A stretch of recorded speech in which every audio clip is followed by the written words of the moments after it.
అందరూ ముగ్గురు ఉండాలి జరగద్దే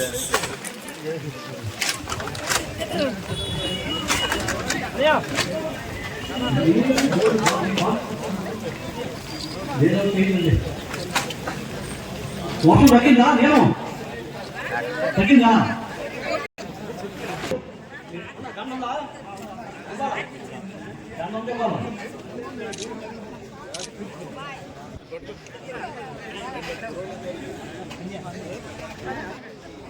అందరూ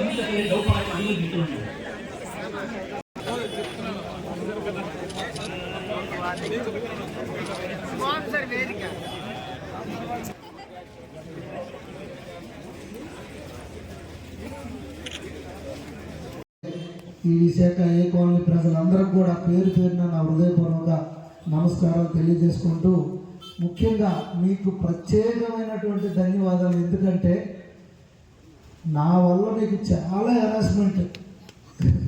ఎందుకంటే అక్కడ నేను ఒకరోజు యాక్చువల్గా నాకు ఈ కాలనీకి మీకు అందరికీ తెలియదు ఏంటంటే 2001 నుండి కూడా నాకు చాలా అవినాభావ సంబంధం. ఎందుకంటే ఇక్కడ national highway authority of India office ఉండేది, ఆ కార్నర్ బిల్డింగ్. సో ఆ ఎదురింట్లో ఒక జర్నలిస్ట్ని కలవడానికి వచ్చేటప్పుడు టూలెట్ బోర్డు ఉంది. అప్పుడే ఫోన్ చేశాను, ఖాళీ ఉందన్నాను. అప్పుడే దాన్ని ఓకే చేశాను, ఎందుకంటే అది మా పాత ఆఫీస్ అని.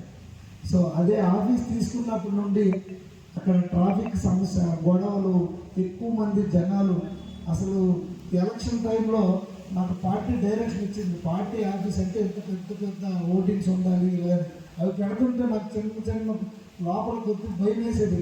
కాలనీ వాసులందరూ వచ్చి గొడవ చేస్తారేమో, ఏంటి ఎంత హంగామా చేసేస్తున్నారు ఇక్కడ, అంతా మాకు ఇక్కడ ప్రశాంతత లేకుండా చేస్తామని, ఏమైనా ఇబ్బంది పెడతారేమని భయపడుతూ ఓటింగ్స్ పెట్టారు. ఎవరు కూడా ఎటువంటి మాకు అభ్యంతరం తెలపలేదు. సరే కదా, మీకు ఎంత ఇబ్బంది అనేది నాకు తెలుసు, అయినా మీరు అందరూ కూడా సహకరించి, ఎందుకంటే ఇది చివర మిగతా కాలనీ అంతా లోపల ఉంది. సో ఎంతో ఓపికతో సహనంతో నాకు ప్రత్యక్షంగా పరోక్షంగా మీరందరూ సహకరించినందుకు ముందుగా మీకు అందరికీ ప్రత్యేకమైన ధన్యవాదాలు తెలియజేసుకుంటున్నాను. అయితే మొన్నే కాలనీకి కమిషనర్ గారు వచ్చి మొత్తం చూడటం జరిగింది.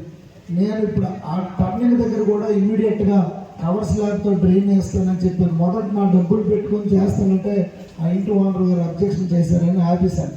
సో ఇప్పుడు మొన్న ముగ్గారు రామకృష్ణ